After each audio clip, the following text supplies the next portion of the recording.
చూడటానికి ఇంత అందంగా ఉన్న ఈ కోట వెనకాల భయంకరమైన నిజాలున్నాయి. ఇప్పటికీ ఈ కోటలో పౌర్ణమి టైంలో కాకా మల్వా వాచ్వా అని అరుపులు వినిపిస్తాయి. అంటే తెలుగులో అంకుల్ నన్ను కాపాడండి అని. ఇది నేను చెప్పే మాట కాదు, ఇక్కడున్న వాళ్ళని ఎవ్వరు అడిగినా అదే చెప్తారు. ఆ అరుపులు కనిపిస్తున్న ఈ గది ఉంది కదా, ఇక్కడి నుంచే ఆ సౌండ్స్ వినిపిస్తుంటాయి అని చెప్పి చుట్టుపక్కల వాళ్ళు చెప్తూ ఉంటారు. అందుకే ఇప్పటికీ ఈ కోటలోకి ఈవినింగ్ 5 తర్వాత ఎలో లేదు. ఎందుకంటే ఈ కోటలోకి ఎవ్వరు వెళ్ళినా ఆ ఆత్మ వాళ్ళని శత్రువులుగా భావించి చంపిద్దంట. అందుకనే ఇక్కడున్న పోలీస్ కానీ సెక్యూరిటీ కానీ ఎవరు లోపలికి ఎలో చేయరు. అతన్ని చంపేసిన అతన్ని ముక్కలు ముక్కలుగా చేసి కనిపిస్తుంది కదా, ఈ డోర్ నుండే బయటకు తీసుకెళ్లారంట. అందుకే ఈ డోర్ ని నారాయణ దర్వాజా అంటారు. చనిపోయిన అతని పేరు కూడా నారాయణరావు. వీడియో మొత్తం చూడండి, మీకే అర్థమవుతుంది. ఈ ప్లేస్ మేము ఉన్న దగ్గర నుంచి 1 అవర్ జర్నీ ఉంటుంది. కిలోమీటర్స్ అడగండి, నాకు తెలీదు. క్యాబ్ బుక్ చేసుకొని వెళ్దాం అనుకున్నాము, కానీ మంత్ ఎండ్ టైం కదా, బడ్జెట్ ప్రాబ్లం. అందుకే బస్కి వెళ్ళిపోయాము. బస్కి అయితే 20 రూపీస్తో అయిపోతుంది కదా అని. మేము ఆఫ్టర్నూన్ టైంలో స్టార్ట్ అయ్యాము. మేము వెళ్ళేసరికి గేట్ దగ్గర మ్యాంగో అమ్ముతున్నారు. ఇదేంటి అన్ సీజన్లో మ్యాంగోస్ ఉన్నాయి అనుకున్నాం. సరే కదా ట్రై చేద్దామని తీసుకున్నాము. మేము 4 ముందు చూసో ఏమో కరెక్ట్గా 4 పీసెస్ ఇచ్చాడు. అవి తినేసి స్టార్ట్ అయ్యాము. ఇదే మెయిన్ ఎంట్రన్స్. ఆఫ్టర్నూన్ టైం అయినా సరే చాలా క్రౌడే ఉంది అక్కడ. దీనికి ఉన్న హర్రర్ స్టోరీ విని అక్కడ ఆ మర్రి చెట్టును చూసి నిజంగానే ఇది దానికి రిలేటెడ్ అని ఎంట్రన్స్లోనే భయపడ్డాము. తర్వాత చుట్టూ ఉన్న జనాన్ని చూసి ధైర్యంగా లోపలికి వెళ్ళాం. ఇదే శనివారవాడ ఎంట్రన్స్ కనిపిస్తుంది కదా, అక్కడే మనం ఎంట్రన్స్ టికెట్ తీసుకోవాలి. రండి వెళ్దాం లోపలికి. ఇక్కడ లోపలికి ఎంట్రన్స్ ఉంది. ఎంట్రన్స్ టికెట్ 20 రూపీస్ ఉంటుంది. ఇక్కడ ఆన్లైన్ ఆఫ్లైన్ ఉంది. ఆన్లైన్ కూడా అక్కడే స్కాన్ చేసి చేసుకోవచ్చు. మేము ఆన్లైనే తీసుకున్నాము. ఆఫ్లైన్ చాలా పెద్ద క్యూ ఉంది అక్కడ. స్కాన్ చేసి లోపలికి వెళ్ళినాక ఇదే ఫస్ట్ ఎంట్రన్స్. ఫస్ట్ మనకు కనిపించేది ఇదే. ఇదంతా గార్డెను. అసలు ఈ ప్లేస్కి శనివారవాడ అనే నేమ్ ఎందుకు వచ్చిందంటే 1713లో శేష్వా బాజీరావ్ అనే అతను శివాజీ పుట్టిన ప్లేస్ నుండి పిడికెడు మట్టి తీసుకొచ్చి ఇక్కడ పునాదులు నిర్మించారు. శనివారం రోజు చేశారు కాబట్టి అదంతా శనివారవాడ అని అంటారు. అసలు దీని వెనుకున్న స్టోరీ ఏంటంటే శేష్వా బాజీరావ్ అనే అతను 1713లో దీన్ని నిర్మించాడు. దాని తర్వాత అతను చనిపోయాక బాలాజీ బాజీరావు, అతను శేష్వా బాజీరావు కొడుకు, ఈ కోటని అలాగే మరాఠీ సామ్రాజ్యాన్ని రెండింటిని పరిపాలించాడు. తర్వాత జరిగిన యుద్ధంలో అతను కూడా చనిపోయాడు. అతనికి 3 కొడుకులు ఉన్నారు, విశ్వనాథరావు, మాధవరావు, నారాయణరావు అని. కాలానుగుణంగా విశ్వనాథరావు అండ్ మాధవరావు కూడా చనిపోయారు. ఇంకా ఫైనల్గా చిన్న కొడుకైన నారాయణరావు ఆ కోట బాధ్యతలు తీసుకున్నాడు. కానీ అప్పటికే అతని వయసు 16 సంవత్సరాలు. అందుకే అతను పెదనాన్నైన రఘునాథరావు ఆయన భార్య ఆనందీబాయి సూచనలతో కోటను పరిపాలిస్తూ ఉన్నాడు. కానీ వాళ్ళకి ఎలాగైనా నారాయణరావుని అడ్డు తప్పించుకోవాలని ముందు నుంచే ఆలోచన ఉంది.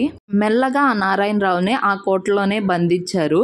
దానికంటే ముందు నారాయణరావుకి ఒక గిరిజన తెగతోటి కొన్ని గొడవలు ఉన్నాయి. ఆ రీజన్ అడ్డు పెట్టుకొని నారాయణరావుని ఎలాగైనా పర్మనెంట్గా అడ్డు తప్పించుకోవాలని ప్లాన్ చేశారు.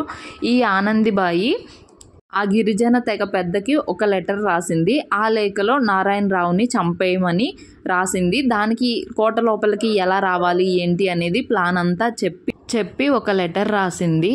ఆవిడ ప్లాన్ ప్రకారమే ఆ గిరిజనులు మెల్లగా వెనక డోర్ నుండి ఒక రోజు నైట్ లోపలికి ఆ కోట లోపలికి వచ్చి ఆ నారాయణరావుని పరిగెట్టించి మరి గొంతు కోసి చంపేశారు.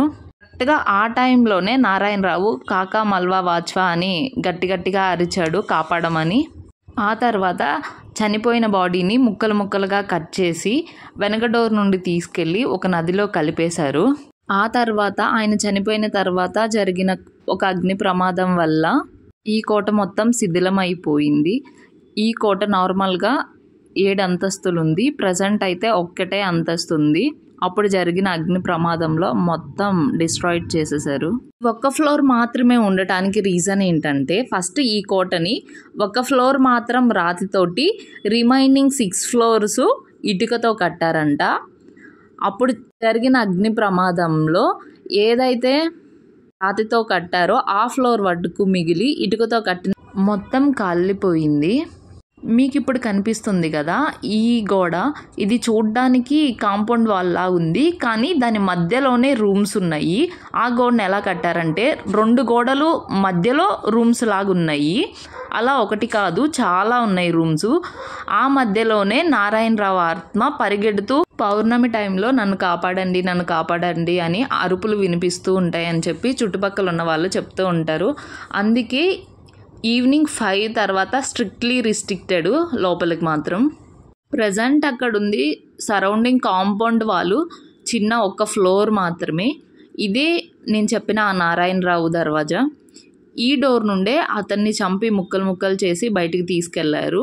అక్కడ క్లియర్గా రాశారు చూడండి. ఇక్కడ టోటల్ 5 డోర్స్ ఉన్నాయి, east, west, north, south and the Narayanarao gate అని. కింద చూపించాను కదా రూమ్స్ ఉన్నాయని చెప్పి, ఆ రూమ్స్ పైనుంచి ఇది ఆ కాంపౌండ్ వాల్ ఉంది కదా, ఆ కాంపౌండ్ వాల్ మీద ఉన్న ప్లేస్ ఇదంతా. ఆ రూమ్స్ అనేవి అంటే వెడల్పు లేదు, జస్ట్ లెంత్ ఉంది. కాంపౌండ్ వాల్ ఎంత ఉందో అంతవరకు ఆ రూమ్స్ ఉన్నాయి. ఇక్కడి నుంచి అవుట్ సైడ్ చూస్తే ఏం లేదు, నార్మల్ రోడ్డే. మేము వచ్చాం కదా ఇన్సైడ్కి, ఆ రోడ్డే అది. మేము వెళ్ళింది ఆఫ్టర్నూన్ టైమే కానీ క్రౌడ్ మాత్రం చాలా ఉంది. ఇంత ఎండకు మేము తప్ప ఎవరు వస్తారులే అనుకున్నాం ఫస్ట్ వెళ్ళేటప్పుడు, కానీ అక్కడికి వెళ్ళి చూస్తే ఫుల్ జనాలు ఉన్నారు. ఈవెన్ ఫారినర్స్ కూడా ఉన్నారు. ఆ మిగిలిన ఒక ఫ్లోర్ ఇదే అన్నమాట. ఇక్కడ అసలు ఏం లేదు, కొన్ని డోర్స్ ఉన్నాయి, అవి కూడా క్లోజ్ చేసి ఉన్నాయి. నాకైతే అలాంటి క్లోజ్ చేస్తున్న డోర్స్ చూస్తే లోపల ఏముందో తెలుసుకోవాలని చాలా ఎగ్జైట్గా ఉంటుంది. ఇప్పుడనే కాదు, నేను ఇంతకుముందు గోల్కొండ వెళ్ళినప్పుడు కూడా అక్కడ కూడా కొన్ని డోర్స్ ఇలానే క్లోజ్ చేసి ఉంటాయి. క్లోజ్ చేస్తున్న డోర్ లోపల ఏముంది, ఎందుకు క్లోజ్ చేశారు, నాకైతే చాలా ఇంట్రెస్ట్ ఇలాంటి హిస్టరీ తెలుసుకోవాలంటే. కానీ నేను దీని గురించి తెలుసుకునేటప్పుడు చాలా ఎగ్జైట్ ఫీల్ అయ్యాను. హిస్టరీనే కాదు, ఇప్పటికీ ప్రజెంట్ చెప్పాను కదా, ఇప్పటికి కూడా ఆ సౌండ్స్ వినపడతాయని, అవన్నీ తెలిసి నేను చాలా ఎగ్జైట్ ఫీల్ అయ్యాను. వీడియో మీకు ఎలా అనిపించిందో కామెంట్ చేయండి.